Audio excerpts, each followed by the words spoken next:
filósofo John Locke.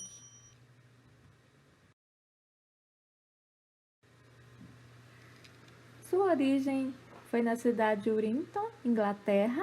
Nasceu em 1632, viveu até 1704. Sua corrente filosófica é o empirismo, contratualismo, liberalismo político, tendo como principais obras Ensaio sobre o Entendimento Humano, Segundo Tratado sobre o Governo Civil, Carta sobre a Tolerância. Frase síntese: as representações do real são derivadas das percepções sensíveis, sendo que essa é a única fonte para o conhecimento. Em seu segundo tratado sobre o governo civil, Locke contraria Hobbes ao defender que o estado de natureza não poderia ser uma guerra de todos contra todos, mas um estado de perfeita liberdade, sem nenhuma forma de subordinação ou sujeição, sendo todos os homens igual em poder. Nesse estado, os homens gozariam dos chamados direitos naturais: vida, liberdade, igualdade e propriedade privada. Essa última seria derivada do trabalho e, portanto, natural. No estado de natureza, não havendo polícia ou leis para impedir que os indivíduos se molestem, põe-se nas mãos de todos os homens o poder de preservar sua propriedade contra os danos de outros homens. É claro que, numa situação em que todos têm o direito de castigar um infrator, surgem inconvenientes, sendo os homens juízes de seus próprios casos. O amor próprio, a paixão e a vingança os levariam longe demais na punição de outrem. Daí, seguindo a confusão e a desordem.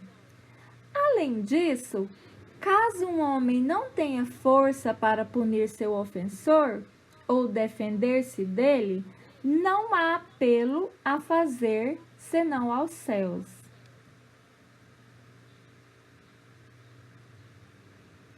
Por causa desses inconvenientes, os homens, por necessidade e conveniência, decidiram reunir-se fazendo um pacto para a mútua conservação da vida, da liberdade e dos bens.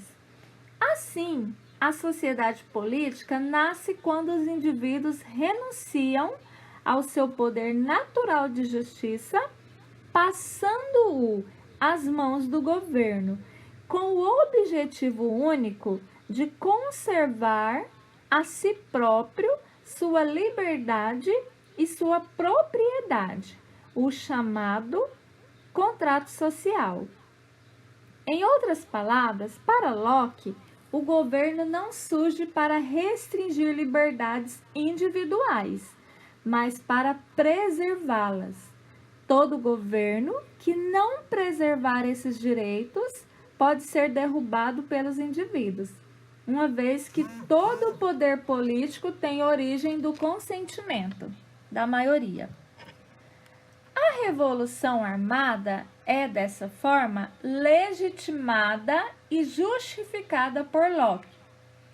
Eis aqui o nascimento do chamado liberalismo político, em oposição ao absolutismo da época.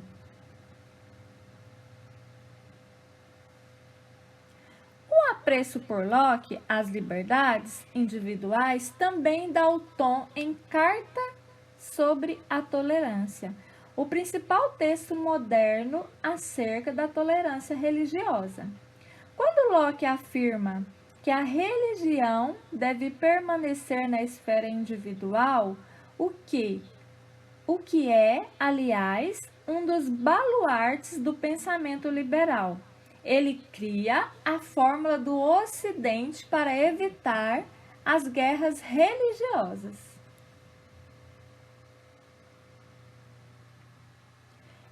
empirista, Locke também defende a ideia de que o conhecimento não é inato, mas resulta do modo como elaboramos as informações que recebemos da experiência.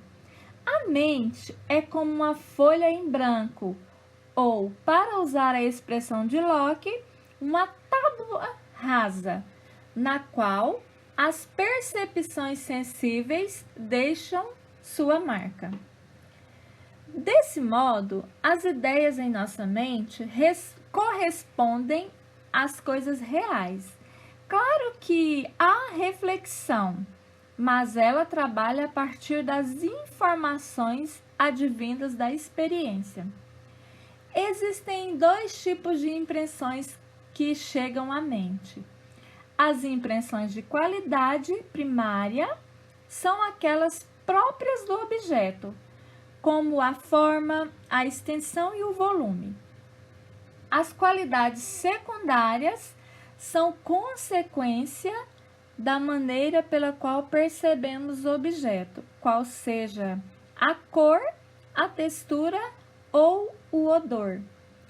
As qualidades primárias do ferro, por exemplo, seriam sua extensão, solidez e maleabilidade, ao passo que suas qualidades secundárias seriam sua cor, se ele estivesse quebrado ou enferrujado.